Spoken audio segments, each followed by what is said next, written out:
जिक्र सिगारी गिराए जिक्र सिगारी खाई गाड़ी में।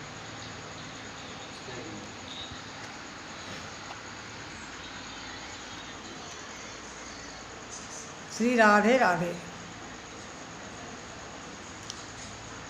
एक जंगल में एक पहाड़ था,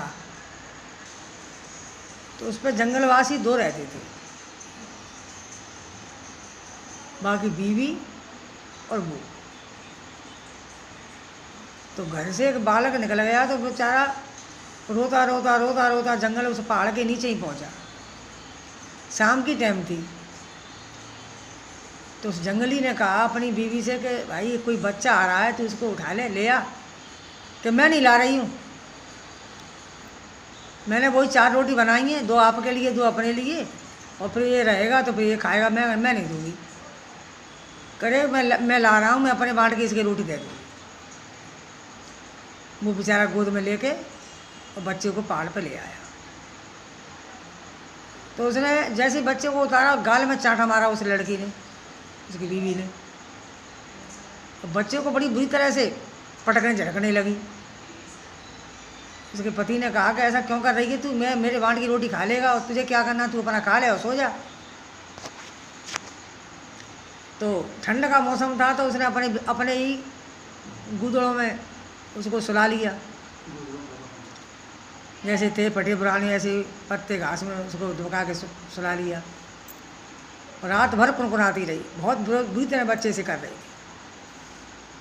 जो कि बच्चा किसी दुश्मन का भी अपने घर आ जाए, वो भी ये समझ लो परमात्मा का रूप होता है। बच्चे से कभी किसी के बच्चे से बुरा नहीं बोलना चाहिए। बच्चा अगर समझे कि हमारा दुश्मन है तो वो आएगा ही क्यों। बच्चा तो एक निर्बोध होता है, बालक। तो बच्चा उठ के बैठ गया। बच्चा 6-7 साल का था, उठ के बैठ गया। तो क्या देख रहा था कि बरगद का पेड़ था उस पहाड़ के ऊपर। तो उसकी बीवी बरगद के पेड़ पर चढ़ के गई। उसके नीचे बड़ा गहरा तालाब था। तो बरगद के पेड़ से वो बीवी उसकी गिर गई।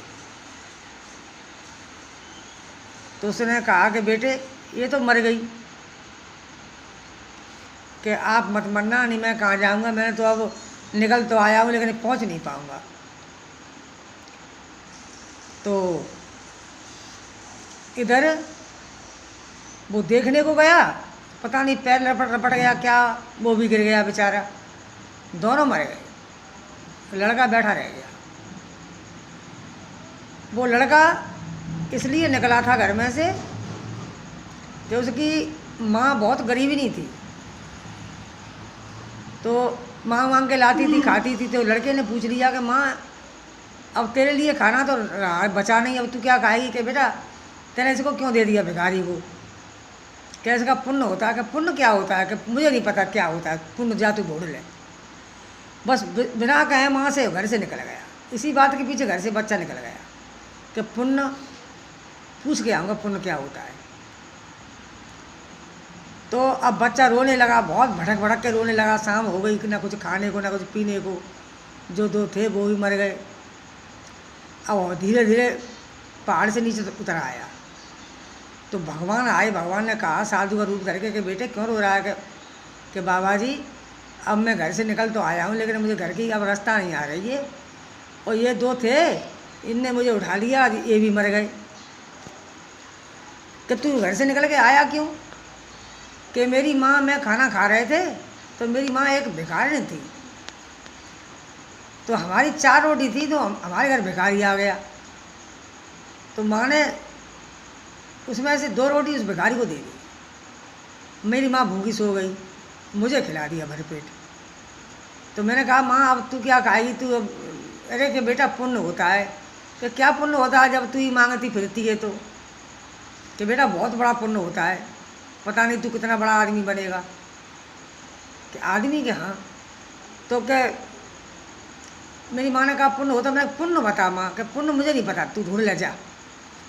तो मेरी माँ ने तो ऐसे कह के टाल दिया, लेकिन मुझे चैन नहीं पड़ा। मैं निकल गया घर से। निकलते निकलते से बियाबान जंगल में आ गया। तो यहाँ ये 2 मिल गए थे मुझे बेचारे। मैं घर से कम बहुत दूर निकल के आया हूँ। और ये भी दोनों मर गए, अब मैं अकेला हूँ बाबा, मैं क्या करूँ। तो कहे बाबा अब तुम बताओ बाबा, तुम ही बता दो पुण्य क्या होता है। कि पुण्य कहाँ, कि जा तेरे यहाँ एक राजा है, वो राजा के घर जाके तो उसने जन्म ले लिया, जो तुझे उठा के लाया था, तुझे रोटी खिलाई थी, तुझे सुलाया था, दुबकाया था, उसने पुण्य कर लिया तो तू उसने जाके राजा के घर जन्म ले लिया। और जो वो तुझे मार रही पीट रही थी, धक्का दे रही थी, उसने तेरे ही गांव में मेहतर के घर सुगरिया के जन्म ले लिया, उसके जन्मी है। और सफ़ेद कलर की होगी, पहचान लेना। और जब तुझे राजकुमार अब ये पुण्य है। तो कि बाबा इस पुण्य को मुझे क्या मिला। कि तुझे वही बताएगी राजकुमार गांव को लौट जाके। बाबा अब गांव में लौट नहीं सकता, मुझे गैल ही नहीं आएगी। कि आंख बंद कर ले मेरी बेटी, भगवान का जिस पर सिर पे हाथ फिर गया उसका तो कल्याण ही कल्याण है। तो जैसे ही बच्चा ने आंख बंद करी तो देखे तो अपने घर पर खड़ा हुआ था। कि बेटे, माँ ने पूछा कि बेटा मैं कल से रो रही थी, तू कहाँ चला गया था। कि माँ मैं पुण्य की जड़ पूछने गया था। पूछ आया, ऐसे कभी मन जाना मैं मर जाऊंगी बेटा, मैं तेरे पीछे भीख मांगती फिरती हूँ। कि माँ अभी आता हूँ थोड़ी देर। तो जाके राजकुमार राजा के घर पहुँचा के, राजा कि मेरा एक काम करोगे। हाँ बेटा बोल। कि तुम्हारे घर राजकुमार ने जन्म लिया है, उसे राजकुमार को ले आओगे। चल क्या बात करता है, मेरा बच्चा भी जन्मा है, तेरे पास ले आऊँ। कि बाबा राजा मेरे ज़िंदगी का सवाल है। तो राजा ने वो बच्चा उठा के ले आया। हाँ, तो राजा उस बच्चे ने कहा उस राजकुमार से कि तुमने मुझे पहचान लिया। तो बच्चे ने मुँह हिला दिया कि देख लो, तुमने मुझे खाना खिलाया था, तुम्हें देखो राजकुमार के घर जन्म मिला है, और वो तुम्हारी घर से हैं। वो मेरे घर में, मेरे पीछे मेहतर का घर है, उसमें सुअरिया का जन्म मिला है उन्हें। तो बस राजकुमार को वो ले गया। अब वो उसके पास पहुंचा, मेहतर के पास। कि तुम्हारे यहाँ सुअरिया रात में आनी है क्या। हाँ, कि उसका एक बच्चा है, सफ़ेद कलर का बाल ले आओ, क्यों कुछ पूछना चाहता हूँ। कि पाल कर दिया बेटा, बच्चे कहीं बोलते हैं सुअरिया के, लेके तो आओ। सुअरिया तो बच्चे को ले आया सफ़ेद कलर का। तो उसने पूछा तुमने मुझे पहचान लिया। तो सुअरिया ने सिर हिला दिया कि हाँ। तो मुझे कुछ बता सकती हो कि पुण्य क्या होता है। कि तुमने कितना मुझे मारा पीटा था, कितना बुरी तरह कर रही थी, तुम्हें देखो ये जन्म मिला है, तुमने थोड़ी देर में इतना पाप कमा लिया। कि बेटे मुझे ऐसा ही जन्म मिलना चाहिए था, क्योंकि मैंने बहुत पाप किए। मेरा जो पति था बहुत धर्मेश्वर नाम का था, वो बड़ा धर्मात्मा था, कभी किसी की हत्या करना नहीं चाहता, लेकिन मैं करवाती रहती थी। हमेशा मैंने पाप ही करवाया उन्हें से। अब इसका परिणाम मुझे भुगतना पड़ेगा।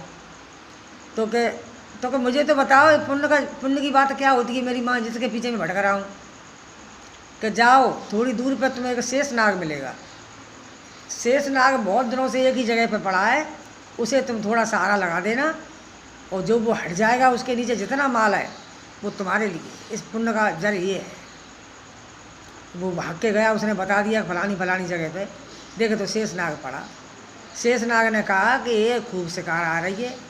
वो जो शेष नाग ऐसा था कि वो अपनी सांस में ली के पशु पक्षियों को खाता रहता था। तो उसने सांप ने कहा कि जे भली आई मेरी शिकार, इसको तो मैं खा जाऊंगा, थोड़ी देर के लिए भूख मिट जाएगी। तो सूदा जाके उसने उसके पीठ से ही हाथ लगा दिया। सांप उसे एक तरफ को हट गया। सांप ने पूछा बेटा तू कौन है, कौन अवतारी है जिसने हाथ लगते ही मैं हट गया इस जगह से, और अब देखो मैं चलने लगा। ये बहुत सालों से मैं इसी जगह पर पड़ा था। कि तुम्हारे नीचे माल है, कि खोद ले बेटे। तो खोदा तो देखे तो उसमें 5 कंसे सोने के असरफियों के भरे निकले। तो सांप से कहा कि बाबा मैं इसको ले जाऊंगा कैसे, क्या शाम हो जाने दे। तो अपनी पीठ सांप ने ऐसी बना ली कि उसमें 5 कंसे आ गए, और कही उस लड़के से कि बैठ जा मेरी पीठ पे। बस सांप धीरे धीरे चल के उसके महल के, उसके घर के पास, झोपड़ी के पास आ गया। तो माँ से कहा कि माँ हाँ, कि मैं पुण्य की जड़ ढूंढ के लाया हूँ। क्या है कि देख ये है।